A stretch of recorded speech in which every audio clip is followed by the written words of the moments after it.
I found a bronze arrowhead in my hand before I realized I was dying. It was still warm. The sound came first a wet crack, like wood splitting, then the heat spreading through my ribs. I looked down and saw the shaft sticking out of my chest, just below the collarbone. My fingers wouldn't stop shaking as I touched it. Around me, men were screaming, not battle cries. Screaming. The dust was so thick I couldn't see the sky, just shapes moving through the haze. Chariots. Bodies. Something that used to be my friend nacked, face down in the mud.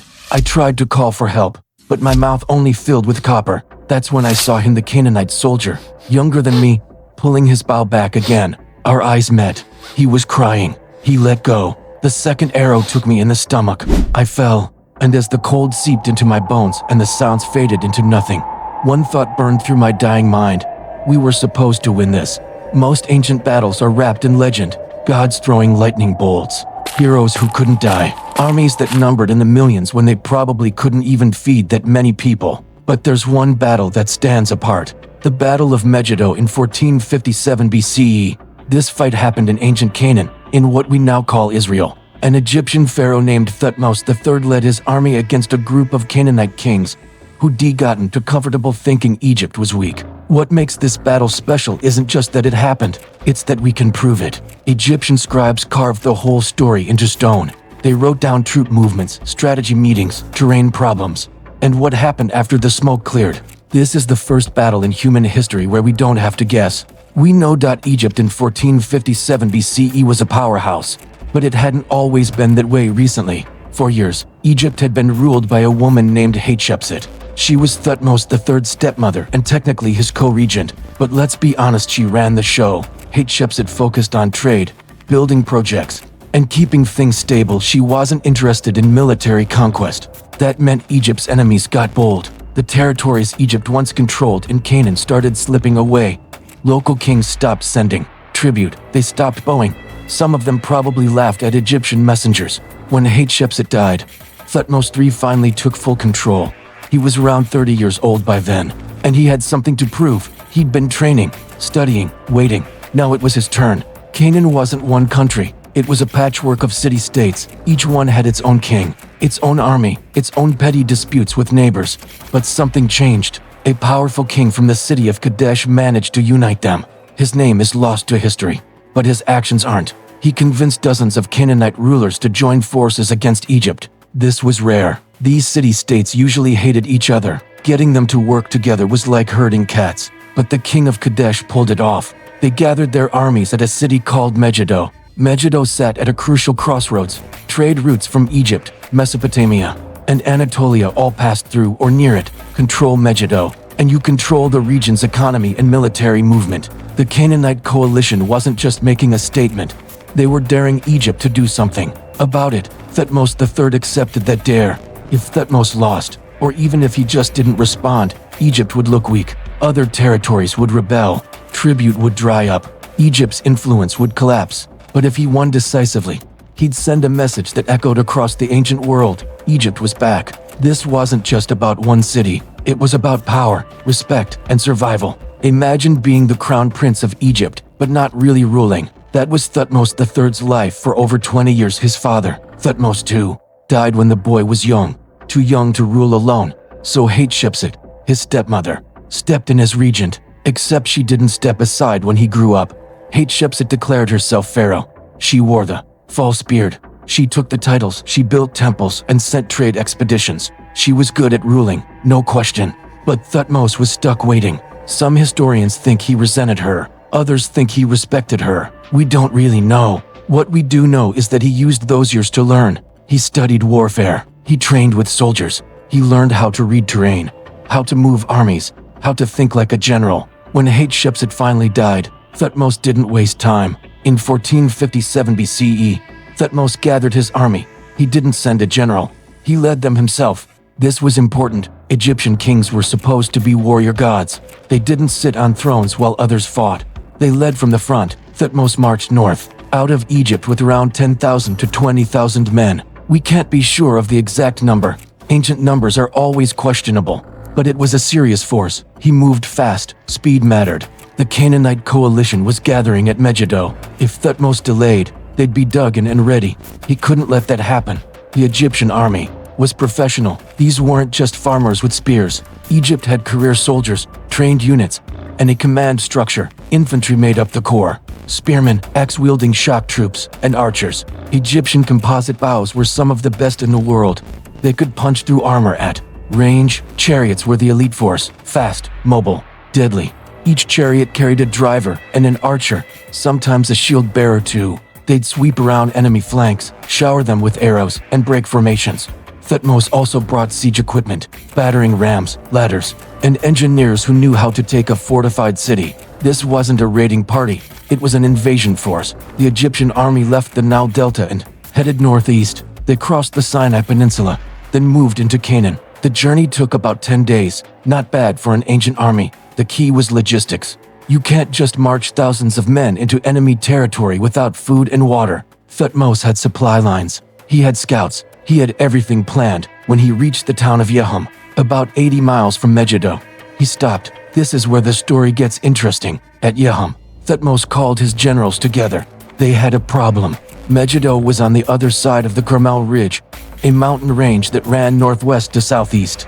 There were 3 possible routes through. Route 1, the northern road. Wide, safe, easy. It looped around the ridge and came at Megiddo from the north. No real danger. Route 2, the southern road. Also safe, also wide. It came at Megiddo from the south. Route 3, the Runa Pass. A narrow, winding path straight through the mountains. It led directly to Megiddo, but it was dangerous.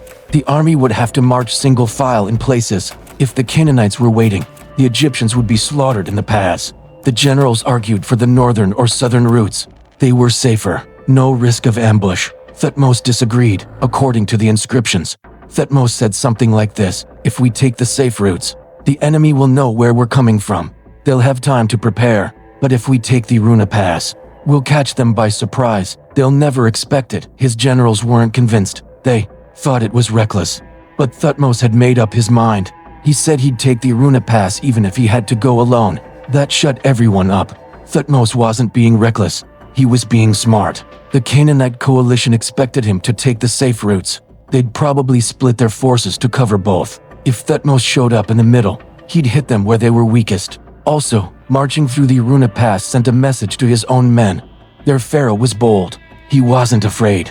That kind of confidence spreads, and it worked. Thutmose led his army into the Runa Pass. He went first, not behind his soldiers, not in the rear with the baggage train. First. That's leadership. The pass was everything the generals feared. Narrow trails, steep cliffs, places where the chariots had to be disassembled and carried by hand. If the Canaanites had been waiting, it would have been a massacre. But they weren't. Thutmose had guessed right. The coalition forces were split between the northern and southern roads, watching for the Egyptian army to arrive. They weren't watching the middle. When the Egyptian vanguard emerged from the Runa Pass, they saw the valley of Megiddo stretched out below them. And it was empty.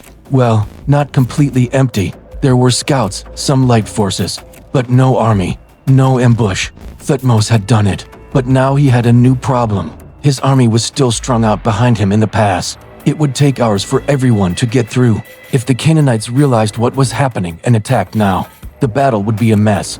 The Egyptians would have to fight in pieces as they arrived. Thutmose ordered his vanguard to hold position. They'd wait for the rest of the army. The Egyptians set up camp near a place called the Kina Brook, just north of Megiddo. They waited through the afternoon and into the night. Thutmose must have been tense. He'd gambled everything on surprise. If the Canaanites attacked before his full force was ready, he'd lose. But they didn't. By morning, the entire Egyptian army had made it through the pass. Chariots, infantry, supplies, everything. Thutmose had his army, and the element of surprise. Now he just had to win. The Canaanite coalition wasn't one unified army. It was a collection of forces from different city-states. The king of Kadesh led them. He was the one who'd pulled this alliance together.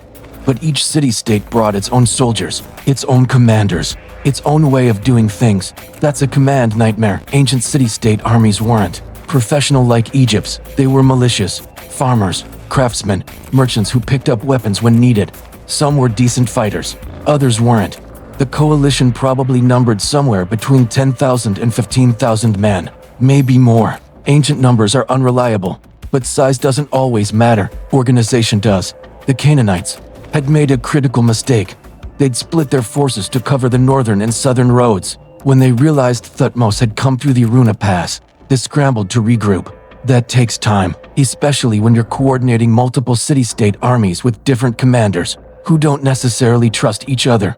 By the time they assembled in front of Megiddo, the Egyptians were already in position. The Canaanites had lost their chance to stop Thutmose in the pass. Now they'd have to fight him on open ground at dawn. Thutmose assembled his army. He divided his forces into 3 wings. He commanded the center himself. His best generals led the left and right flanks. The chariots were positioned on the wings. They'd sweep around and hit the enemy from the sides. Infantry held the center. Their job was to hold the line and push forward. Thutmose gave a speech. We don't know exactly what he said, but Egyptian inscriptions mention him addressing the troops. Probably something about honor, duty, and the glory of Egypt. Then the Egyptians advanced. The 2 armies met in the valley below Megiddo. The Canaanites fought hard at first. They had numbers, they had walls to fall back to, but they didn't have cohesion. The Egyptian chariots did exactly what they were supposed to do. They swung around the flanks, poured arrows into the Canaanite lines, and caused chaos. The Canaanite forces started to break. It didn't happen all at once, but once panic starts in a pre-modern army, it spreads fast. Soldiers started running. Some tried to reach the gates of Megiddo, others just fled. The Egyptian infantry pressed forward. They cut down fleeing soldiers. They captured enemy chariots. They took prisoners. The Canaanite coalition shattered. The survivors ran for the city walls. Megiddo's gates were open, and people were pulling men up using ropes and clothing because the gates couldn't stay open long enough. The Egyptians almost broke into the city right then and there, but they didn't. Why? Because Thutmose's soldiers stopped to loot. The battlefield was full of abandoned chariots, weapons, armor, and supplies. Canaanite nobles had dropped everything to escape. Egyptian soldiers couldn't resist. They stopped chasing and started grabbing. This drove Thutmose insane. According to the inscriptions, he was furious. If his men had kept pushing, they would have taken Megiddo that day. The siege could have been avoided entirely. But soldiers are still human. They see treasure, they take it. So Megiddo's gates slammed shut. The city was full of refugees and surviving soldiers, and now Thutmose had to besiege it. Thutmose wasn't leaving. He'd come to crush this rebellion, and he wasn't going home until Megiddo fell. He ordered his army to build a siege wall around the city. Not a wall to climb, a wall to trap. It circled Megiddo completely. No one got in, no one got out. The Egyptians called it Menkhipper in circles the Asiatics. Menkhipper was one of Thutmose's throne names, so basically, Thutmose's wall around these guys. Subtle, sieges are boring. There's no glory in sitting outside a city waiting for people to starve. But it works. Megiddo had thousands of people crammed inside. Refugees, soldiers, civilians. They weren't ready for a long siege. Food and water ran low outside. The Egyptians settled in. They built camps, ran patrols, and made sure no one escaped. Weeks passed, then months. After 7 months, Megiddo surrendered. The gates opened. The city leaders came out and begged for mercy. Thutmose accepted. He didn't massacre the population. That wasn't his style. He wanted them alive and paying tribute. But he took everything else. The inscriptions list what Thutmose captured. It's a staggering amount. 920 for chariots, hundreds of suits of armor, thousands of weapons, livestock, gold, silver, grain. He also took prisoners, Canaanite nobles, soldiers, craftsmen. Many were sent back to Egypt as slaves or hostages. Others were allowed to go home after swearing loyalty and promising tribute. Thutmose didn't destroy Megiddo. He installed loyal rulers and moved on. Word of Megiddo spread fast. Egypt wasn't weak. Egypt was back. And Thutmose III wasn't someone to ignore. Other city-states in Canaan sent envoys. They pledged loyalty. They paid tribute. Thutmose didn't have to fight most of them. The threat was enough. Megiddo was just the beginning. Thutmose III launched 16 more military campaigns over the next 20 years. He pushed into Syria. He crossed the Euphrates. He fought the Mitanni Empire. He became the Napoleon of ancient Egypt, a military genius, a conqueror. But Megiddo was the battle that started it all. Most ancient battles are myths, or half-myths. We get vague details, exaggerated numbers, and stories that probably didn't happen. Megiddo is different. Thutmose III had scribes with him during the campaign. They recorded everything: troop movements, terrain, strategy debates, the siege, the surrender. Then they carved it all into the walls of the Temple of Ammon at Karnak. It's still there. You can go to Luxor today and see the inscriptions. The detail is incredible. They even include lists of captured cities and the exact amounts of loot. This isn't legend, it's history. The inscriptions are part of what's called the Annals of Thutmose III. They're the most detailed military records from the ancient world. They describe not just what happened, but why. They explain Thutmose's thinking, his decisions, his frustrations. That's unprecedented. No other battle from this era has anything close to this level of documentation. The annals show us something important. Ancient people weren't stupid. They understood strategy, logistics, psychology, terrain. Thutmose III didn't just throw men at the enemy and hope for the best. He thought, he planned, he took risks. But they were calculated risks, and his scribes knew that was worth recording. Megiddo is the first battle in history that we can reconstruct with confidence. We know where it happened. We know who fought. We know the strategies, the movements, the outcome. That makes it the starting point of military history as a discipline. Before Megiddo, we're guessing. After Megiddo, we're reading. Megiddo restored Egypt's dominance in the Near East. It wasn't just a military victory. It was a psychological one. Thutmose sent a message. Egypt was a superpower again. Don't test us. That message held for decades. The Battle of Megiddo teaches us things that are still relevant. Lesson 1. Boldness pays off. Thutmose's decision to take the dangerous route won him the battle before it even started. Lesson 2. Surprise matters. The Canaanites never expected Thutmose to come through the Aruna Pass. That mistake cost them everything. Lesson 3. Discipline wins wars. The Egyptians almost lost because their soldiers looted instead of pushing forward. Good troops follow orders even when there's treasure lying around. Lesson 4. Sieges work. Megiddo didn't fall in a day. It took 7 months. But Thutmose was patient. He waited, and he won. These aren't ancient lessons. They're timeless. Megiddo remained an important city for centuries. It sat at a strategic crossroads, so everyone wanted it. The Egyptians controlled it. Then the Canaanites again. Then the Israelites. Then the Assyrians. Then the Babylonians. Then the Persians. Battles were fought there over and over. Some historians count over 30 major battles near Megiddo throughout history. Even in the 20th century, the British fought the Ottomans near Megiddo during World War I. It's a place soaked in blood. The Hebrew name for Megiddo is Har Megiddo. Har means mountain. In Greek, that becomes Armageddon. Yes, that Armageddon, the one from the book of Revelation. The final battle at the end of the world. The name stuck because Megiddo represented the ultimate battlefield, a place where empires clashed and the fate of nations was decided. That reputation started with Thutmose III in 1457 BCE. Thutmose III ruled Egypt for over 50 years. He spent much of that time fighting. He campaigned in Canaan, Syria, and Mesopotamia. He crushed rebellions. He expanded Egypt's borders further than they'd ever been. By the time he died, Egypt was the dominant power in the ancient Near East. Here's something strange. After Thutmose III died, someone tried to erase Hatshepsut from history. Her statues were smashed. Her name was chiseled off monuments. Her temples were defaced. Some historians think Thutmose III ordered it. Maybe he resented her. Others think it was done later, by someone else. We don't know for sure.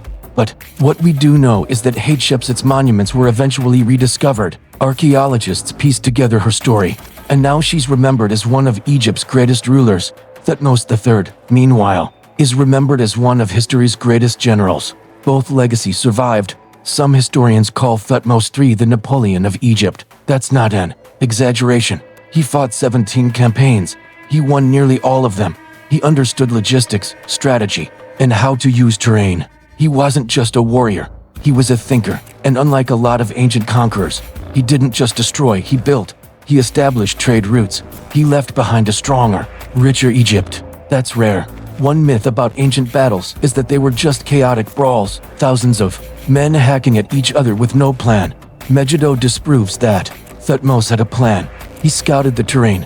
He divided his forces. He used combined arms infantry, chariots, and archers working together. That takes training. It takes discipline. It takes leadership. Ancient armies were more sophisticated than we give them credit for. You can't march 10,000 men across a desert without food and water. Thutmose knew that. He planned for it. Logistics doesn't sound exciting, but it's what wins wars. The Canaanites didn't lose because they were bad fighters. They lost because they weren't organized. They didn't have a supply chain. They didn't have a unified command. Egypt did. When the Canaanite lines broke at Megiddo, it wasn't because every soldier was killed. It was because they panicked. Morale is fragile. Once fear takes hold, an army collapses. Thutmose understood that. He led from the front. He inspired his men. He made them believe they'd win, and they did.